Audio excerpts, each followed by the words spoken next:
frères et sœurs, enfin, une petite lueur d'espoir. Le président Tshisekedi fait appel aux anciens généraux et hauts gradés de l'armée de Mobutu pour venir sauver le pays.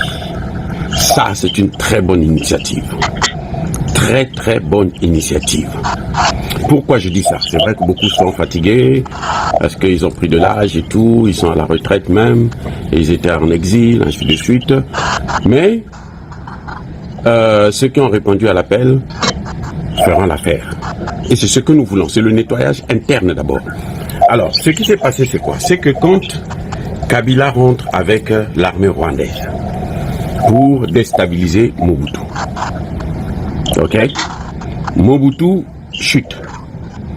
Ils avaient des accords avec Kabila et ils avaient demandé à Kabila que tous les hommes de Mobutu, tous les hauts gradés de Mobutu, tu ne peux pas travailler avec eux. Il faut les liquider. Il faut les envoyer tous au repos éternel. Eh oui, c'est ça le problème. Et donc, quand Kabila arrive à la phase finale, l'entrée dans Kinshasa, la plupart des généraux étaient sortis. Les généraux, les colonels, certains hauts gradés et tout, ils étaient sortis. Ils avaient fui. Ils sont allés au Centrafrique, ils sont allés au Congo-Brazzaville, ils ont traversé pour aller dans d'autres pays, à l'étranger, ainsi de suite. Donc pour la plupart, ils étaient en exil. Parce que ceux qui étaient restés, comme bien entendu il fallait s'y attendre, ils ont été liquidés par Kabila et surtout par les Rwandais, qui ne voulaient pas les voir. Eh oui. Et ils ont constitué une nouvelle armée. Ils ont nommé leurs colonels, leurs commandants, leurs généraux. Pour la plupart, ce sont d'ailleurs des Rwandais. Parce que, vous savez, quand ils sont arrivés, l'armée, il n'y avait pas d'armée. C'était l'armée de Mobutu. Ceux-là, ils avaient fui. Et donc, ils ont amené des nouveaux, c'est-à-dire les Rwandais, qui ont pris des positions, à qui on a donné des grades. Ils ont recruté des gens, hein, et les autres qui étaient moins gradés, on les a élevés. Vous savez que même Kabila lui-même, Joseph Kabila, le fils, il a eu son grade de général au Congo. Après une petite formation, c'était pas un militaire, c'était un guerrier seulement. Après une petite formation en Chine de 3 mois ou 4 mois, il est revenu, on lui a bombardé le galon de général.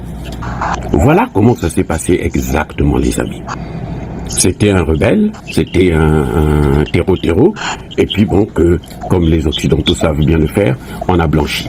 Donc maintenant, on constate malheureusement que l'armée est infiltrée, parce que quand James Kabarege, qui était le premier chef d'état-major de Kabila, le père, qui était rwandais, il a tout fait pour détruire l'armée, le cœur de l'armée congolaise, et former une autre armée rwando-congolaise.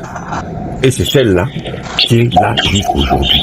Et c'est celle-là qui empêche l'armée congolaise à avancer, à faire leur travail comme il se doit.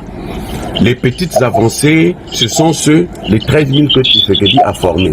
On croyait que c'était 40 000, mais au fond, malheureusement, les Chiwewe et les autres ont formé seulement 13 000. Et ils ont, bien entendu, pris l'argent, volé l'argent qui avait été destiné à la formation de tous ces gens-là.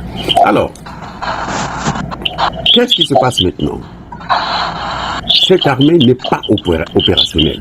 Même s'il y a des étrangers qui viennent, les Sud-Africains et les autres, les Tchadiens et autres, c'est pas vraiment l'idéal. Et ce qui fait que, Tshisekedi a fait appel aux anciens, à l'armée de Mobutu. Beaucoup sont rentrés. Ils sont revenus. Ils ont repris l'uniforme. Ils ont repris du service. Et maintenant, ce sont eux qui vont, j'espère, prendre le contrôle de la situation. Parce que si Tshisekedi compte toujours sur les mêmes, vraiment, il ne faut pas s'attendre à ce que ça change, parce que les mêmes causes produisent les mêmes effets. Et le chien ne change jamais sa façon de s'asseoir. Donc, qu'on le veuille ou non, c'est maintenant à Tshisekedi de mobiliser ceux-là, de leur donner plus de pouvoir, de leur donner les moyens. Il y en a les moyens. Les autres, malheureusement, les moyens, ils prennent les moyens, ils donnent plutôt aux petits Rwandais qui arrivent, et puis bon, eux, ils sabotent le travail. Mais là, vraiment, avec la présence de certains généraux, de certains hauts gradés, colonels, lieutenants, capitaines, ceux qui étaient par exemple des lieutenants aujourd'hui, avec le temps et tout, ils peuvent maintenant avoir la promotion qu'ils méritaient, parce que ils peuvent pas garder le même galant à l'époque jusqu'aujourd'hui. Donc, ils doivent monter en galant, et puis ils vont, c'est ceux-là qui feront vraiment la différence et qui feront l'affaire. Et donc, c'est maintenant au président, il a les ressources humaines et il peut les utiliser. Il y a quelques généraux, bien entendu, parce que nous apprenons qu'en fait, c'est à 80% de l'armée qui est corrompue ou qui est composée des Rwandais. Donc, le temps de faire ce nettoyage, on va s'appuyer sur l'armée du Zaïre. Donc, Mobutu revient en force. Son armée revient en force et c'est sur ceux-là, moi j'ai plus espoir, j'ai plus confiance sur eux, parce que eux, ils voudront aussi en découdre avec ceux qui leur ont privé de vivre dans leur pays pendant près de 30 ans. Ils voudront mettre un terme à ça. Ils voudront se venger.